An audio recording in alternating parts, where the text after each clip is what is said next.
Hi hello నమస్తే welcome to my channel.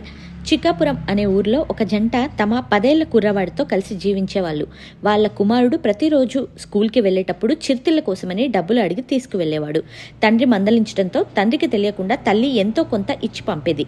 రోజుకి అతడు డబ్బులు ఇస్తే కానీ స్కూల్కు వెళ్ళనని మారాన్ చేయడంతో విసుక్కున్న తల్లి డబ్బులు ఇవ్వటం మానేసింది. తర్వాత ఒకరోజు తండ్రి చొక్కాలో నుండి డబ్బులు తీస్తుండగా తండ్రి గట్టిగా మందలించాడు. అప్పుడు తల్లి వెనకేసుకు వచ్చింది. ఒకరోజు ఊర్లో దుకాణంలో దొంగతనం చేశాడని దుకాణం యజమాని చెప్పడంతో తల్లి మా వాడు అలా చేయడు అని అతనితోనే గొడవపడింది. తల్లి మాటలు విన్న కొడుకు తాను చేసేది తప్పు కాదనుకున్నాడు. పెరిగి పెద్దవాడైన తర్వాత అతడు జలసాలకు అలవాటు పడి చిన్న చిన్న దొంగతనాలను చేసేవాడు. ఒకరోజు ఏదో పెద్ద దొంగతనం కేసులో పోలీసులు ఆ అబ్బాయిని పట్టుకెళ్లారు. అది చూసిన తల్లిదండ్రులు మొదటిసారి దొంగతనం చేసినప్పుడే వాణ్ణి గట్టిగా మందలించి ఉంటే సరిపోయేది కదూ అని లబో దిబోమని ఏడుస్తూ ఉండిపోయారు.